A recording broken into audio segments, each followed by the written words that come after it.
Warahmatullahi wabarakatuh. Saya akan melanjutkan mata kuliah politik keuangan negara. Seharusnya bukan saya yang mengajar, tapi karena keadaan yang memaksa, maklum dosen pendamping saya dosen baby boomers ya. Baby boomers itu biasanya agak gaptek dengan teknologi. Oke, ngomongin orang nggak salah lah ya. Oke, kita akan membahas tentang tax ya, pajak ya.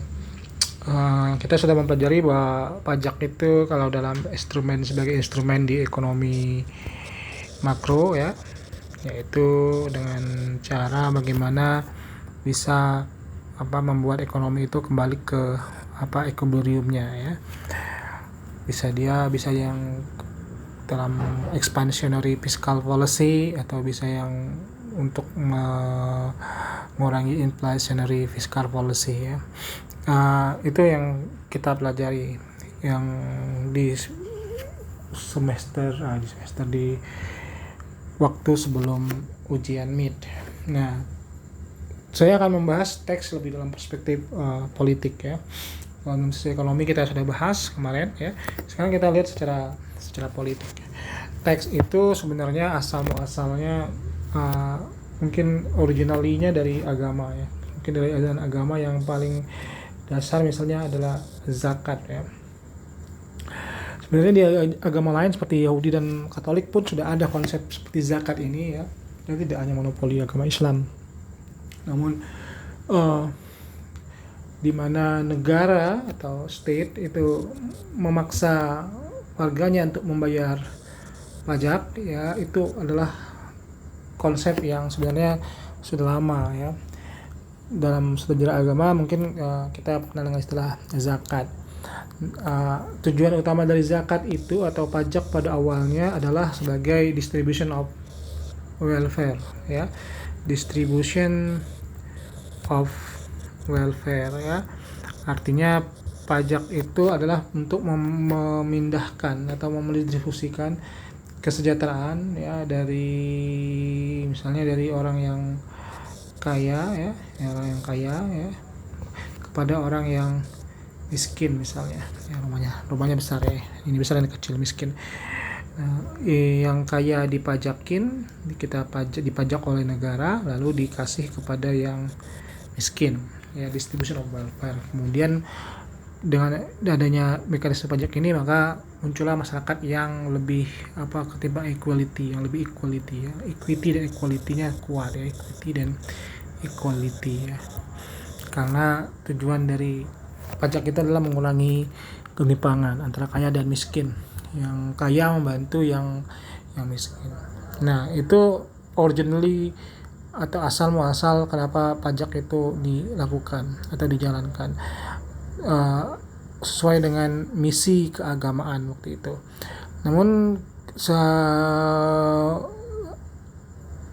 pada kenyataannya yang terjadi kemudian, pajak itu sering misalnya digunakan oleh raja-raja atau raja-raja feodal di Eropa ya. Raja feodal di Eropa misalnya untuk hal-hal yang sifatnya misalnya untuk perang suci, misalnya di Eropa pada perang salib ya, perang suci, atau untuk membiayai hidup para bangsawan ya, bangsawan. Nah, ini yang kemudian menjadi masalah di Eropa pada zaman pertengahan atau pada masa era zaman kegelapan ya.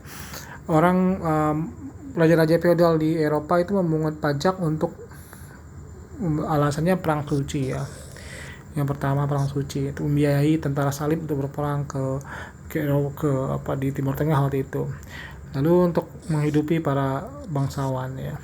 Karena kita tahu bahwa kerajaan kingdom di Eropa itu, bahkan di Asia sendiri sebenarnya awalnya adalah daerah yang dikosong, yang ditaklukkan oleh sekelompok orang ya kan, satu orang ya, yang kemudian menjadi pemimpin di suatu daerah itu, lalu daerahnya semakin meluas dan kemudian yang jadi pemimpinnya secara turun menurun ya.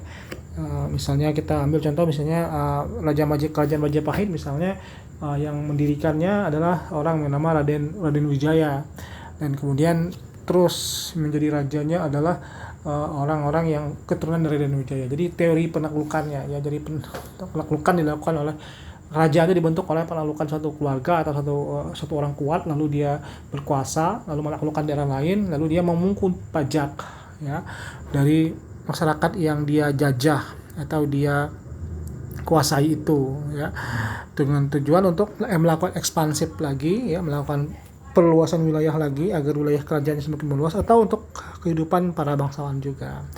Nah, dua tujuan itulah kemudian yang menjadi pajak pada masa lalu. Nah, namun di zaman yang modern, pajak itu kemudian jadi jadi perdebatan yang cukup kuat di secara politik ya. Kita ambil contoh misalnya rezim-rezim pemerintah yang neoliberal, misalnya neoliberal ya, itu tidak mau masyarakat dipajak secara berlebihan, neoliberal ya. Misalnya kalau mereka mengatakan bahwa pajak itu adalah mekanisme yang membuat masyarakat miskin ya, itu menjadi semakin malas ya, karena malas untuk bekerja karena mereka dibantu atau istilahnya dinakbobokan oleh pajak ya, sehingga membuat banyak masyarakat malas untuk bekerja ya. Namun di kalau satu sisi ya, negara-negara welfare state ya, negara-negara kesejahteraan seperti di Skandinavia itu mengatakan pajak adalah mekanisme yang seperti tadi ya, distribution of welfare ya. Pajak juga selain distribution of welfare dalam teori ekonomi misalnya dikatakan sebagai untuk menyediakan yang kita sebut dengan istilah public goods ya, barang-barang yang tidak bisa disediakan oleh private sector, oleh sektor swasta. Kita sudah belajar di pengantar ekonomi tentang public good itu.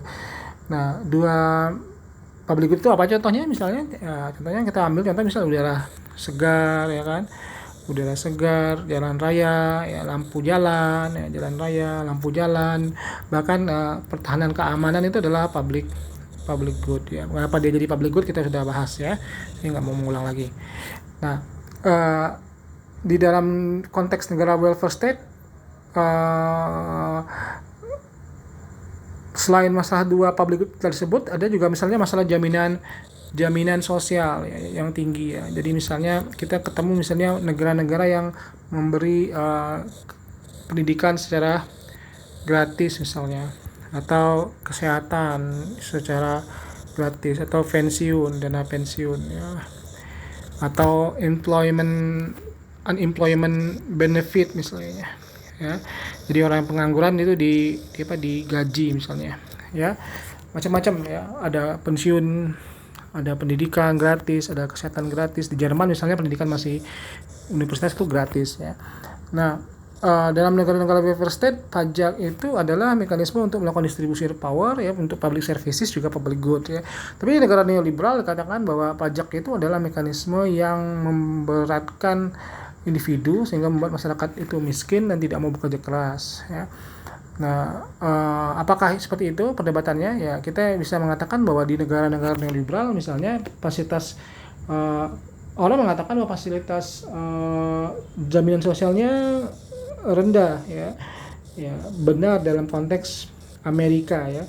Tapi di negara-negara yang seperti Australia dan Inggris yang pernah saya tinggal, jaminan sosial mereka bagus ya. Walaupun mereka dicap sebagai negara yang neoliberal. Kalau di Amerika memang jaminan sosialnya tergantung negara bagian ya, dan secara umum orang mengatakan bahwa di Amerika masyarakatnya, terutama masyarakat Partai Republik di Amerika, tidak menyukai pajak yang tinggi, terutama para pengusaha ya. Jadi di Amerika itu ada dua rezim ini ya, rezim perdebatan antara apakah pajak itu tinggi ya, apakah negara harus memungut pajak tinggi atau masyarakat yang tidak menyukai pajak yang tinggi ya. Misalnya kita ambil contoh dua partai besar di Amerika, yaitu Partai Demokrat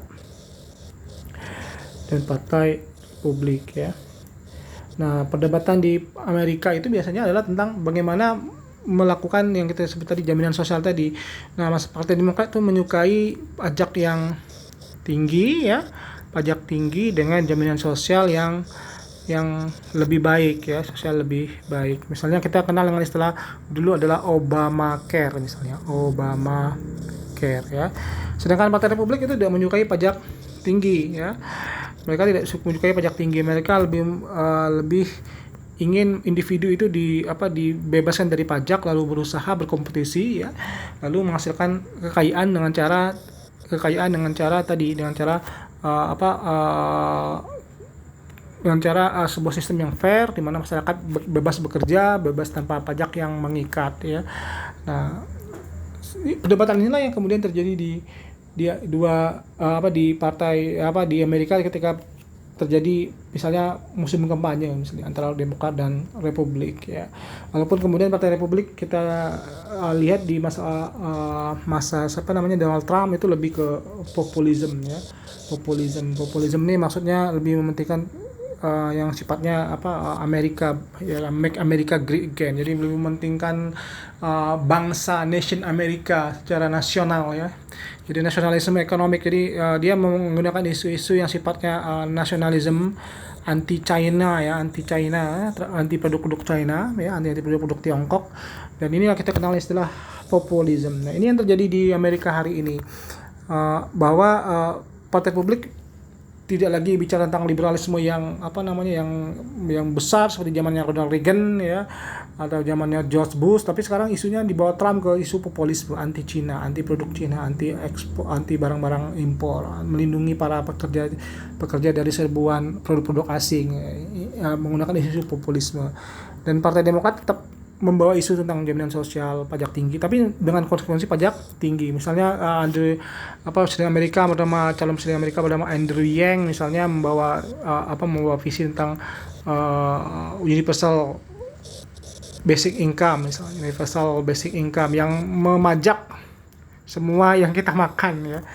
Ya, mekanismenya adalah semua yang kita makan itu ada 10% untuk pajak yang dibagi kepada setiap warga negara. Jadi setiap warga negara itu digaji oleh pemerintah. Yaitu Andrew Yang ya, walaupun dia kalah. Ada misalnya kayak seperti Bernie Sanders tentang gaji terhadap pengangguran ya, pengangguran digaji ya, mirip dengan employment benefit lah, pengangguran. Bedanya kalau Bernie Sanders itu lebih kepada orang-orang yang kehilangan pekerjaan, sedangkan Andrew Yang lebih kepada semua orang dapat gaji. Nah, perdebatan yang terjadi di Amerika sekarang masih seperti itu ya.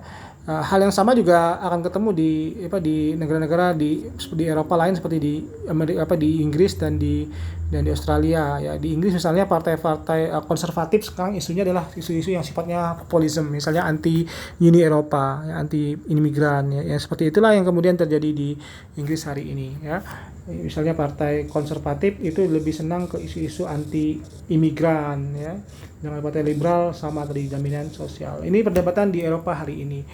Nah, di Indonesia bagaimana? Di Indonesia menurut saya sih tidak banyak perdebatan yang berarti tentang ini ya. Kita bisa mengatakan bahwa Indonesia miskin perdebatan tentang ini. Banyaknya tentang isu-isu yang sifatnya agama itu lebih hebat ketimbang isu-isu yang sifatnya antara pajak dan tidak pajak ya. Mungkin ini yang sementara ya. Nanti saya akan lanjutkan lagi dengan lebih ke bagaimana konsep teks dalam konteks misalnya pemerintah daerah ya, lebih spesifik ke local government. Ketemu lagi di video-video berikutnya. Assalamualaikum warahmatullahi wabarakatuh.